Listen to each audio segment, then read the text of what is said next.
All right, hello everyone. Let me invite you to a quick exercise here. Close your eyes for a moment.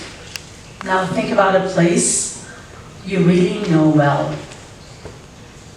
A room in your home, your office, your favorite coffee shop, or maybe your classroom. What does it sound like? What do you feel beneath your feet? What sense tells you you have arrived? Is there a texture you've noticed? Now please open your eyes and carry this feeling with you. When I was an undergraduate student in design school in Tehran, I had two classmates who changed the way I think about design forever. I attended the University of Tehran in the post-Iran and Iraq War, where we had many veterans in our educational cohorts. One of my classmates had lost an eye in an explosion nearby, and he had damaged the other eye.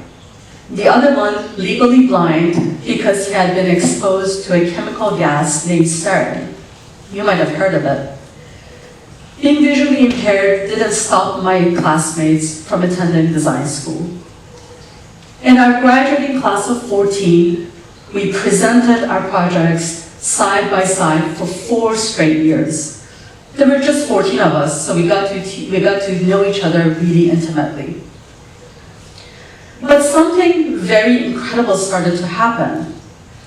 These two students, despite their visual impairments, were among the most thoughtful designers in our school.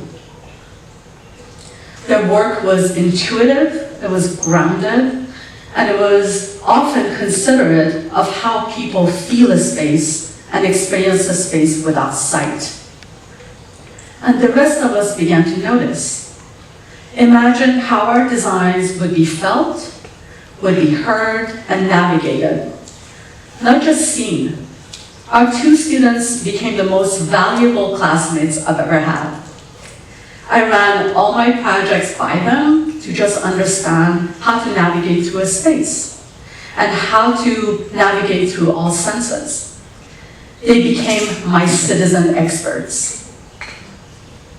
This emotional connection and my two classmates sparked something very interesting in me. So today I asked you, why do we design a world almost exclusively for the eyes? And what happens when we don't?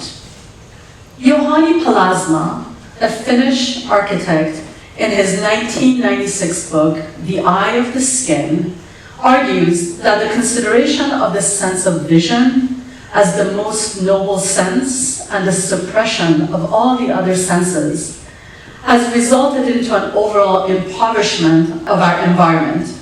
He mentions that humans have not always been dominated by vision, and in fact, the importance of the sense of hearing, the sense of touch, has been gradually replaced by vision. He also debates that in numerous cultures, hearing, smell, taste, and touch continues to have a big collective impact on communication, education, behavior, and even memory. He uses the term oculocentrism. This is a notion rooted in the Western culture that sight is the most valued of all senses. And this bias has shaped most of the spaces that we actually design. Stairs with little tactile cues, hallway with disorienting echoes, windows with a lot of glare, classrooms filled with visual clutter. It is a world assuming that everyone can see and everyone wants to navigate through sight.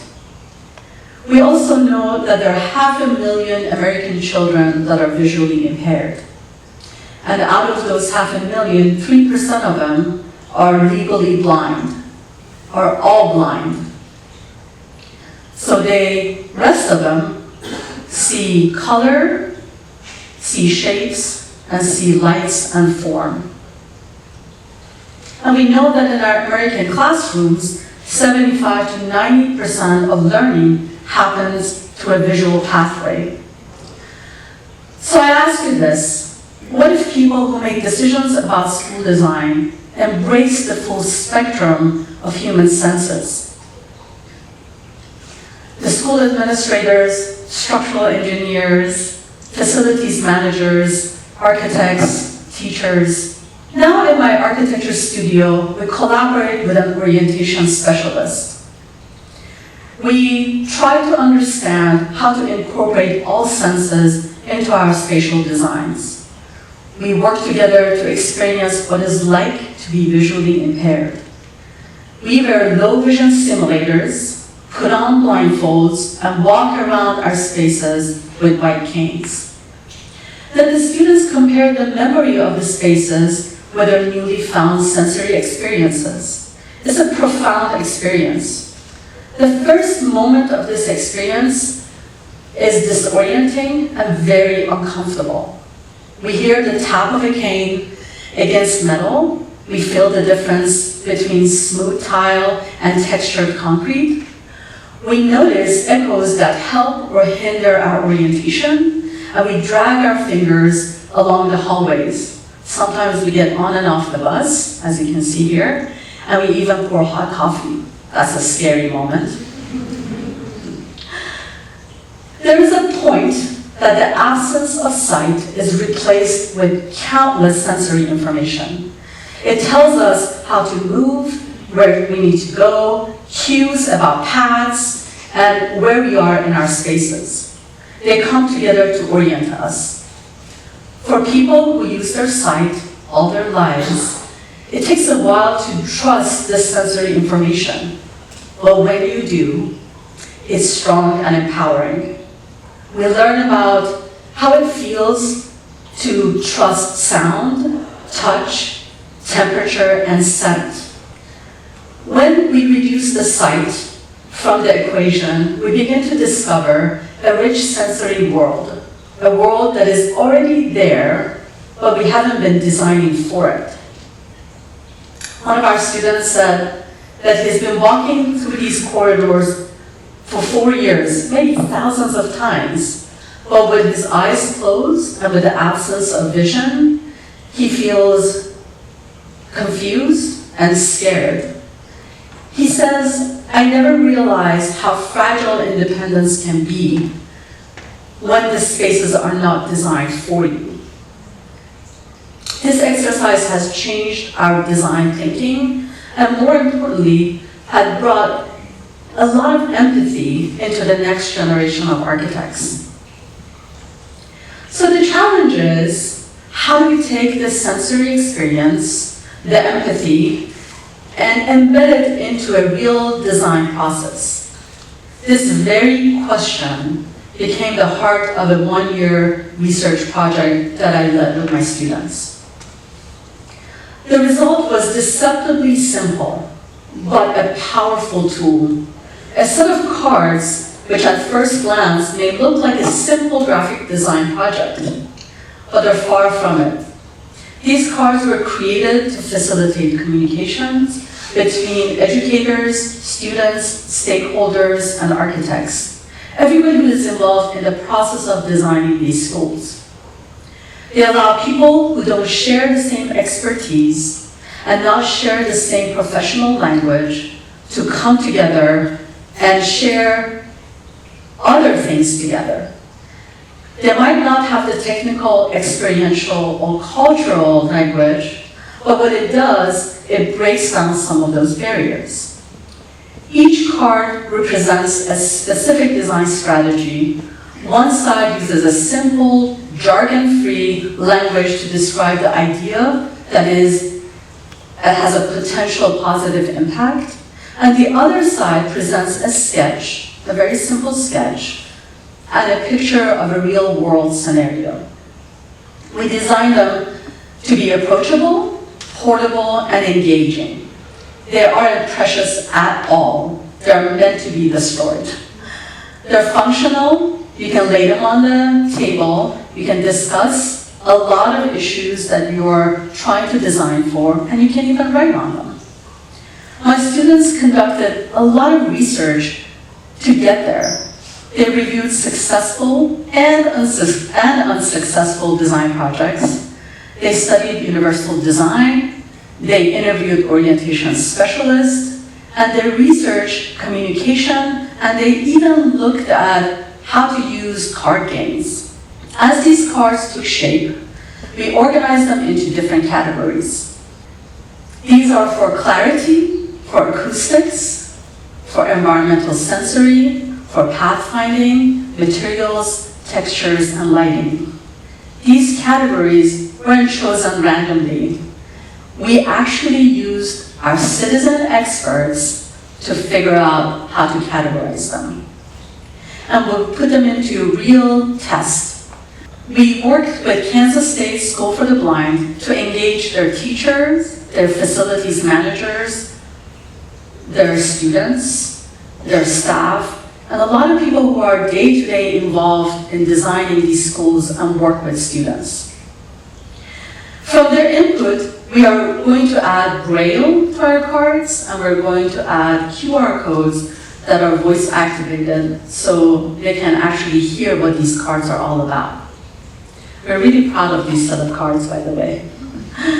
In many ways, these cards became a translation tool, connecting the citizen experts to the technical vocabulary of the architect. They enabled mutual understanding at a critical stage of the process of design, that the ideas are still fluid and the decisions are malleable. They can be adapted, added to, and repurposed for future uses. They are meant to serve people just like as an evolving process. Most importantly, they challenge the status quo, the design process of which we have currently in the way we design spaces and design schools. Because they remind us that architecture and spaces don't belong to just one group of people. They belong to everybody who are the users of it. And this shared language, whether it's belonging to people who are the users or people who are actually designers, it brings a powerful strategy to our design process. So what if we took this further? What if we saw this experience not as an exception, only for visually impaired schools or for the process of design? And what if we incorporated this to all our environments, and this is for everyone? Because when we design for people who navigate the world through all their senses, the sense of touch, hearing, scent, memory, and sight, we end up designing a richer spaces that are grounded and more responsive and are more human. And why not invite everybody into the design process to shape those spaces? And why not use these tools, like these little simple cards, not just for special needs children, but for everybody, for museums, for the places of healing, for the places of educating, and for the places of nourishment. What if we shift the need from sight-centered to sense-centered, from expert-driven to empathy-driven? I think back to my two classmates that were visually impaired, which they helped me understand that design isn't just about the vision, and it's not about how you see it, but it's about how you feel it. So next time, when you go to that coffee shop that is your favorite, you enter into your favorite room in your home, just maybe close your eyes and see how you feel the space, see what you're hearing, see what you're feeling, and see what you're sensing. Thank you very much.